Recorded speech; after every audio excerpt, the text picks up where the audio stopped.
Bismillahirrahmanirrahim. Kita akan menggunakan panduan buku yang saya tulis nih, Akhwat ya, terkait dengan pengenalan ilmu-ilmu syar'i.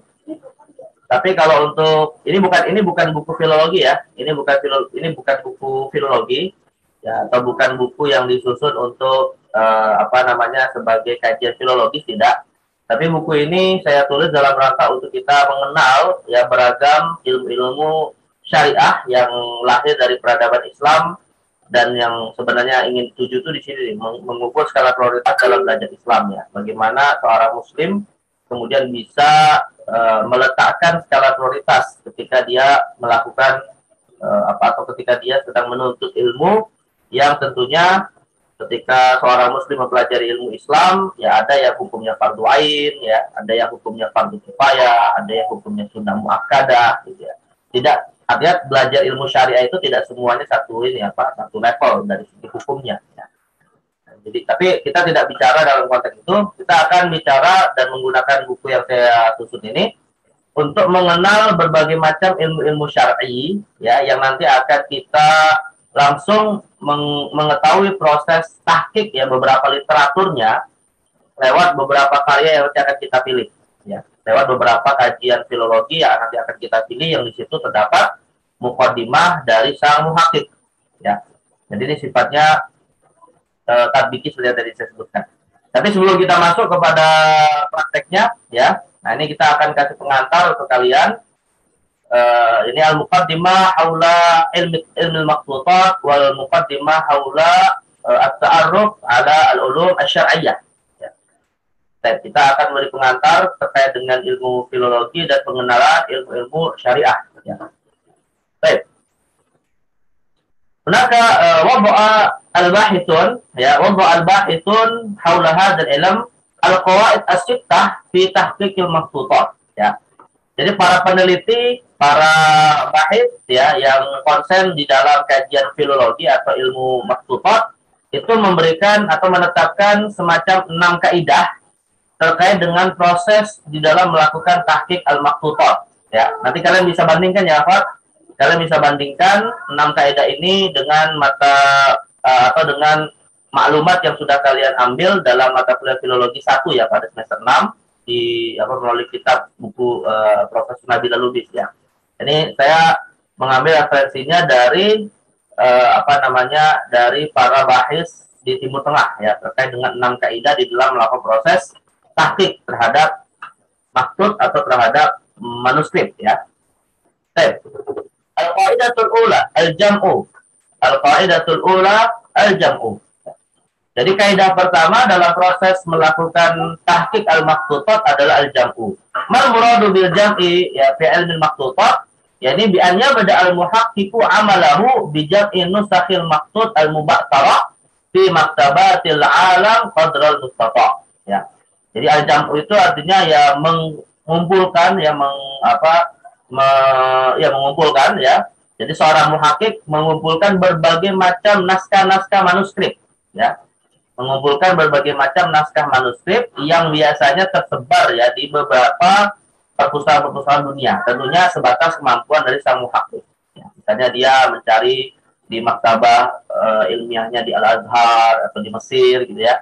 Bahkan sampai ke Eropa. Nah, karena dalam peradaban Islam ya, interaksi umat Islam dalam kondisi damai ataupun perang cukup intens ya terhadap negeri-negeri yang ada di barat ya. Apalagi di masa penjajahan dan kolonialisme yang melanda negeri-negeri Islam, Timur Tengah, bahkan Asia Tenggara dan seterusnya. Itu salah satu sisi negatifnya adalah banyak sekali manuskrip-manuskrip keilmuan Islam yang akhirnya diambil oleh para penjajah ini. Tapi juga ada hal-hal yang sifatnya tidak negatif ya. Misalnya adalah di masa-masa ketika umat Islam secara peradaban keilmuan cukup tinggi ya. Kita memiliki banyak universitas dunia, tentu ada Indonesia, ada di Baghdad, gitu ya, ada di Afrika Utara, dan seterusnya. Dan banyak non-Muslim yang ikut belajar di perpustakaan-perpustakaan ini tadi, menerjemahkan karya-karya berbahasa Arab yang dimiliki oleh umat Islam ke dalam bahasa mereka. Otomatis kan kalau mereka menerjemahkan karya bahasa Arab kan dibawa naskahnya gitu kan, bahwa kita disalin naskahnya kepada mereka. Nah, rupanya naskah itu masih ada yang tersimpan di perpustakaan, misalnya di Birmingham ya, atau perpustakaan di mana, kebanyakan ada di Belanda atau di Inggris dan seterusnya ya. Dan itu sampai hari ini masih bisa diakses. Jadi sekali lagi yang dilakukan oleh sang muhakkik ya ketika melakukan proses tahqiq ya tentunya mengumpulkan dulu naskah-naskah manuskrip dari berbagai macam perpustakaan yang bisa dia akses. Tentunya yang dikumpulkan adalah maksud atau suatu karya yang memang sedang dia teliti gitu ya. Bisa jadi dia ingin meneliti karya karya Ibnu Rushd misalnya, atau karya ya para ulama-ulama yang dulu menulis karyanya dengan tulisan tangan ya. Nah, itu otomatis harus dicari di berbagai macam perpustakaan ini. Hadal awal ya, al-qaidah al-ula. Wal qaidah ats-tsaniyah at-tartib. Al-qaidah ats-tsaniyah at-tartib ya. Yurattibul muhaqqiq an-nasakh ya atau an-nusakh allati jama'aha bada'an bin nuskhati allati katabaha al-mu'allif bi nafsihi. Ya, thumma tilka allati nasakhaha akharun fi zamanil mu'allif wa quriyat alaihi fa ajazaha wa zakkaha ya. Nah, jadi yang kedua melakukan proses penertiban ya, melakukan proses ya pengurutan mana ya yang menjadi manuskrip utamanya, yang menjadi manuskrip induknya istilahnya gitu ya. Nah, maka dalam hal ini sang muhakkik setelah mengumpulkan ya semua manuskrip yang bisa dia temukan, apa yang dilakukan oleh sang muhakkik pertama kali ya bada'an bin nuskha allati katabaha al-mu'allif bi nafsihi. Jadi memulai melakukan penelitian terhadap naskah maksud yang langsung ya diriwayatkan atau langsung misalnya tertulis di situ adalah pengarangnya siapa. Jadi memulai dari maksud yang ditulis langsung oleh sang mu'allif ya. Nah, itu dimulai terlebih dahulu. Karena itulah yang nanti menjadi menjadi maksud yang istilahnya yang orisinil ya, karena ditulis langsung oleh sang mu'allifnya. Nah, tapi dalam peradaban Islam ya yang namanya suatu karya ulama itu tidak hanya ditulis oleh satu orang ya, dan tidak hanya kemudian dikonsumsi oleh satu orang saja, tidak. Tapi kemudian juga disebarkan dan akhirnya disalin ya oleh beberapa pihak yang saat itu dikenal ada suatu pekerjaan. Ada yang tahu ya apa? Pekerjaan orang yang menyalin karya ilmiah itu namanya apa? Pada masa itu ya. Bukan tukang fotokopi ya. Kalau hari ini mungkin tukang fotokopi gitu. Kalau di saat itu ada apa? Ada yang tahu nggak profesinya namanya apa dalam bahasa Arab? Hah? Yang menyalin kitab-kitab para ulama. Tentunya dengan wafat mereka gitu ya. Ada yang tahu nggak namanya apa? Diambil dari kata nasakh. Diambil dari kata nasakh. Apa? Apa?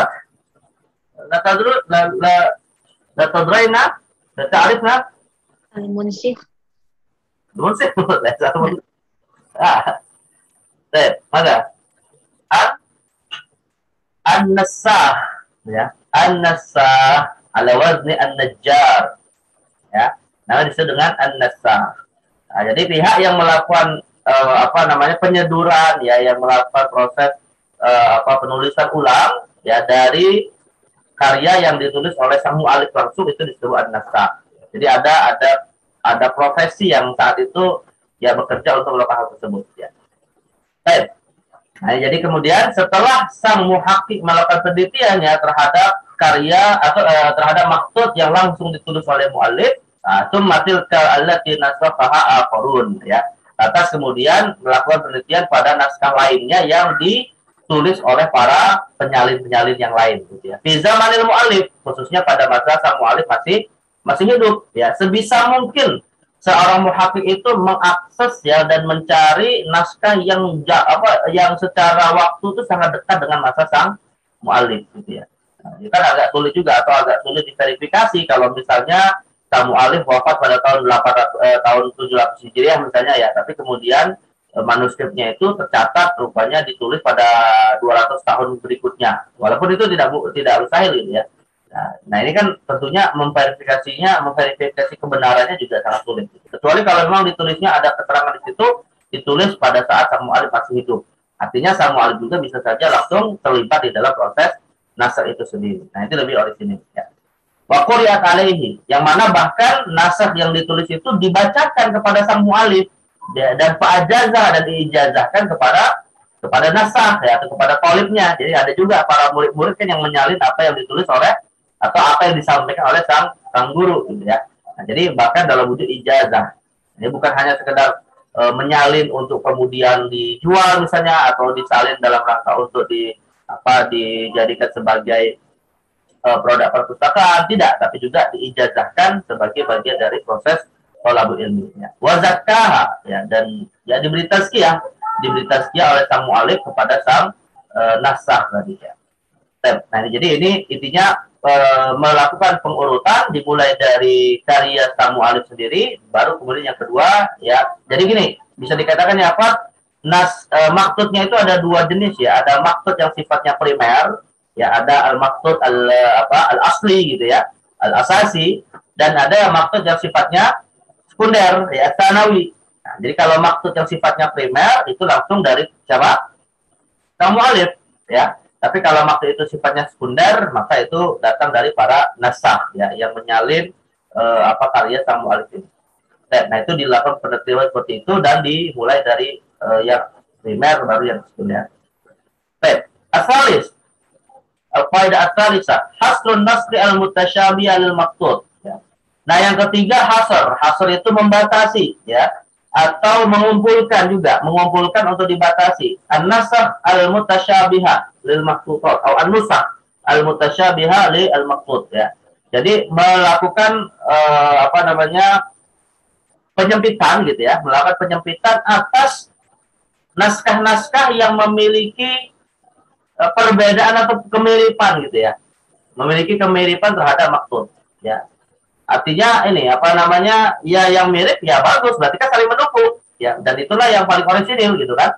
Tapi kan yang jadi masalah adalah ketika ada judul bukunya sama ya, ada judul manuskripnya sama, pengarangnya sama, tapi isinya kemudian satu halaman beda gitu antara satu dengan yang lain. Nah, ini kan agak sulit ini untuk dilakukan proses verifikasi mana yang kemudian itu benar menurut sang mu'alifnya gitu ya. Karena nggak bisa ya, salah satu kaidah ilmiah, salah satu amanah ilmiah itu kita tidak bisa ya azul aqwal ila ghairi qailiha ya, tidak boleh kita menisbatkan suatu perkataan bukan kepada sang penuturnya. Nah, maka dalam hal ini harus dikumpulkan yang mutasyabi yang sama gitu ya, dan itu yang paling saling mendukung. Tapi untuk yang tidak sama, nah ini nanti bisa dilakukan oleh proses penelitian berikutnya untuk mencari mana yang lebih sesuai atau lebih pas untuk disandarkan kepada sang mu'alif ya. Makanya nanti ya kalau kalian nggak tahu, kalian sudah belajar belum sama Ustaz Farhan ya, kasus-kasus beberapa karya yang sudah ditahqiq ya.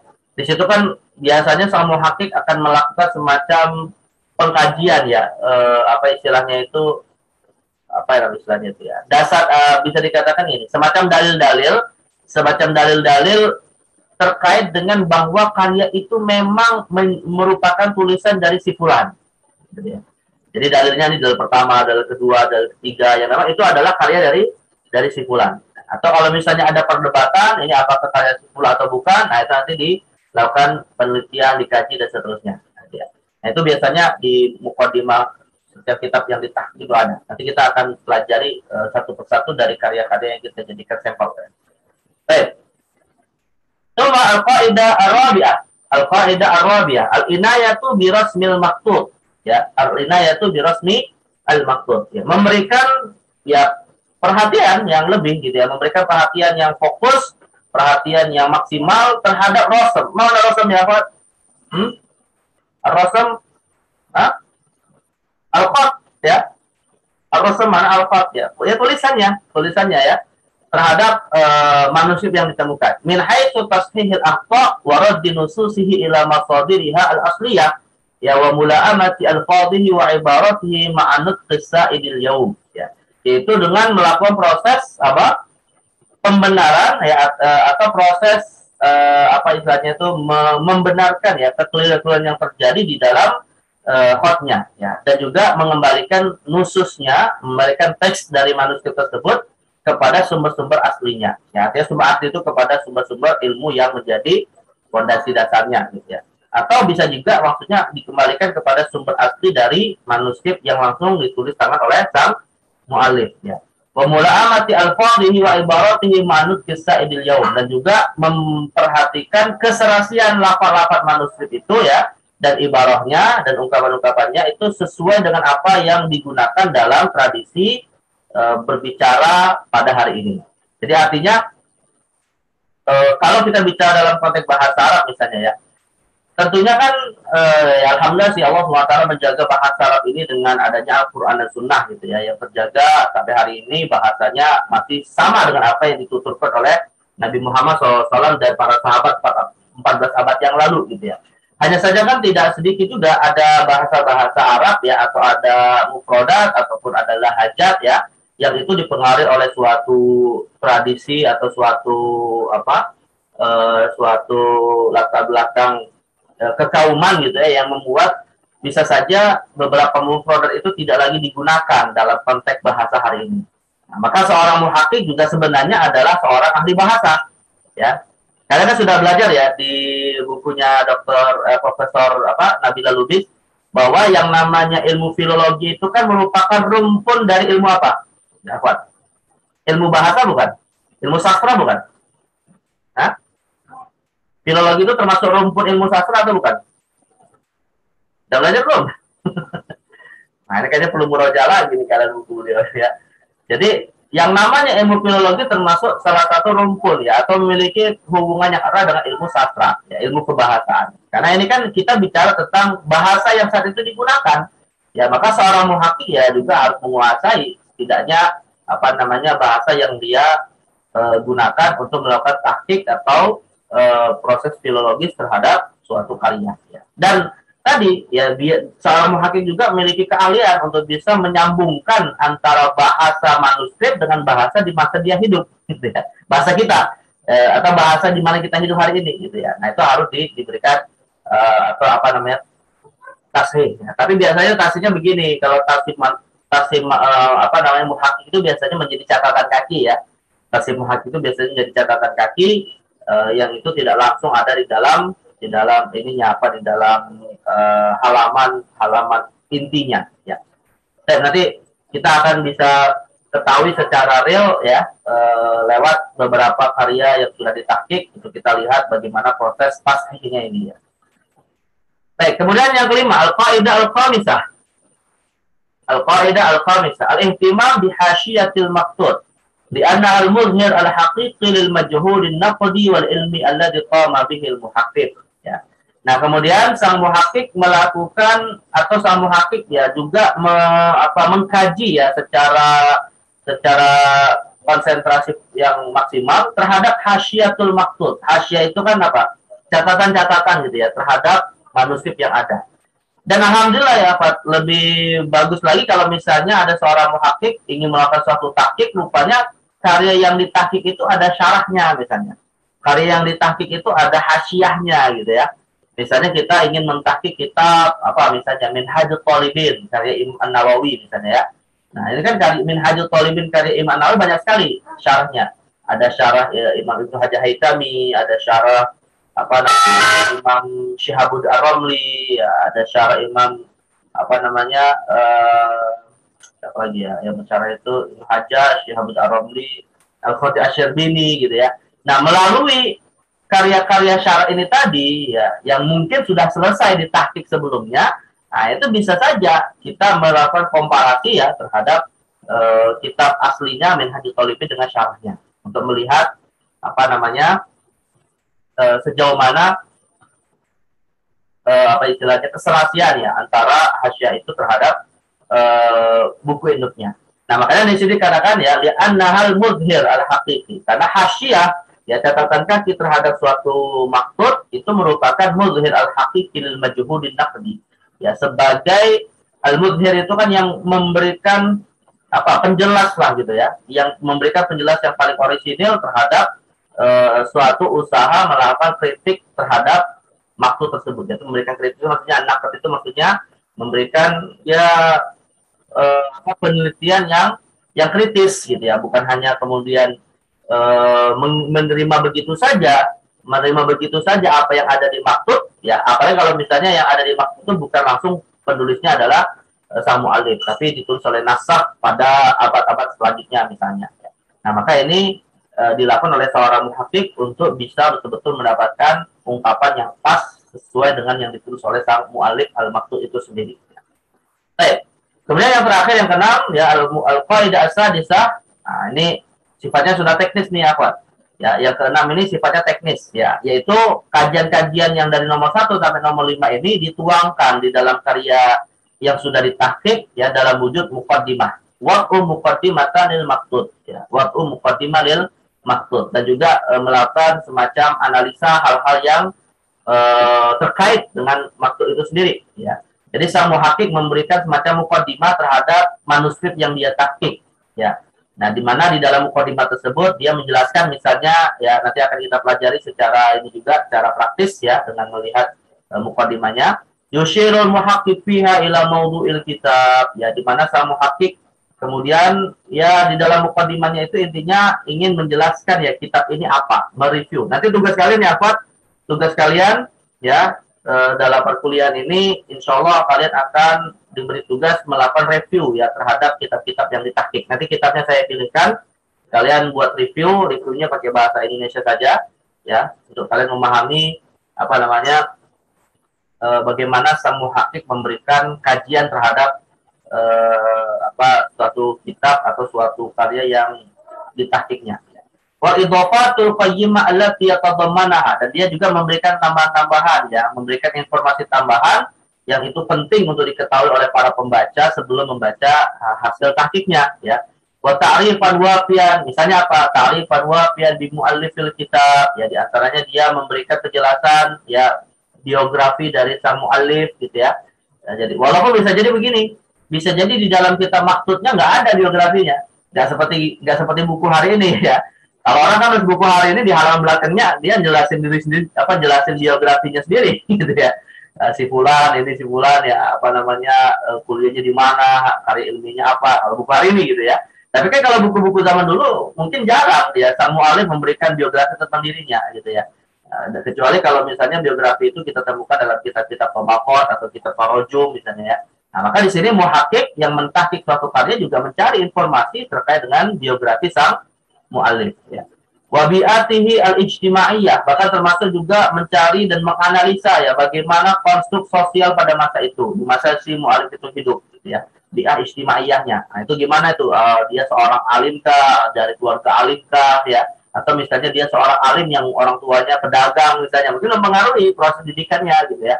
Nah, itu diteliti oleh sang mu'allif. Wasiyasah wal fiqriyah, termasuk juga bagaimana kondisi politik saat itu ya, di masa Daulah Abbasiyah atau di masa Daulah Mamluk atau di masa Daulah Utsmaniyah. Itu juga akan memberikan pengaruh ya terhadap memberikan informasi yang mempengaruhi karya sang mu'allif ya. Karena otomatis biasanya mu'allif menyusun kitab, menyusun karya itu biasanya dipengaruhi oleh kondisi yang melingkupinya. Wal fiqriyah ya, juga dari sisi pemikiran ya, dia misalnya latar belakang mazhabnya apa gitu ya, latar belakang pilihan akidahnya apa gitu ya. Kalau dia dalam bab nahwu misalnya dia madrasahnya madrasah Basri atau madrasah Kufi misalnya gitu ya. Nah, itu bisa diteliti dengan membaca referensi yang lain. Tsumma wasfan lil maqtud min haitsu masdarihi wa tarikhi nasrihi wa adadi awraqihi. Lalu kemudian memberikan informasi terkait dengan ya maksudnya ya, terkait dengan manuskrip yang dia teliti. Min haitsu masdarihi ya, dari sisi dari mana dia mendapatkan literatur, dari mana dia mendapatkan manuskrip itu gitu ya. Misalnya dia menemukannya di perpustakaan Fulani, di maktabah Fulaniyah dan seterusnya gitu ya. Wa tarikhi nasrihi, dan sejarah kapan manuskrip itu disusun misalnya. Nah, itu biasanya kadang bisa diketahui di halaman awal atau halaman akhir dari suatu manuskrip ya. Wa ada di awraqihi, bahkan jumlah lembaran yang dia dapati gitu ya, jumlah lembaran, karena biasanya tidak selalu sama antara halaman hasil tahqiq dengan lembaran manuskrip. Nah, maka di sini dia juga menjelaskan secara detail apa yang dia temukan terkait dengan manuskrip itu. Tsumma ya'ridu qa'imah ya limasridi limusar limusridil maraji allati i'tamadaha fi tahqiqil kitab. Lalu kemudian dia membuat qaimah ya. Qaimah itu daftar ya. daftar isi, daftar referensi, ya daftar a'lam, qaimatul a'lam, ya qaimatul maraji dan seterusnya yang dia gunakan dalam proses melakukan tahqiq ini. Nah, ini sifatnya sudah langsung teknis bagaimana sang muhakik menyusun karya ilmiah dalam bidang filologi. Ya. Baik. Kira-kira ya Ahmad, dengan apa yang kalian pernah pelajari dari buku Profesor Nabila Lubis, kalian belajar nggak proses langkah-langkah taktik di dalam buku tersebut? Kalian pelajari tidak? Kayaknya ada ya. Saya sih tidak membaca lengkap karya beliau, tapi kemungkinan ada gitu ya. Hanya saja yang mungkin agak berbeda, beliau mungkin melakukan kajian ya sifatnya komprehensif ya Bu. Ini kalau ini kan tradisi filologi di Timur Tengah ya. Karena bisa saja filologi itu kan tidak hanya di Timur Tengah, ada juga karya-karya ilmiah di negeri yang berbeda, bahkan juga tidak mesti karya ilmiah itu dalam wujud karya ilmiah terkait dengan agama Islam gitu ya. Bisa juga bahasa budaya Indonesia misalnya ya, budaya Indonesia yang non-Islam itu juga dilakukan proses filologi, mungkin dengan metode yang secara umum sama tapi ada hal-hal yang mungkin berbeda. Ada wa al-qawaid as-sittah fi tahqiqil maqtutat ya.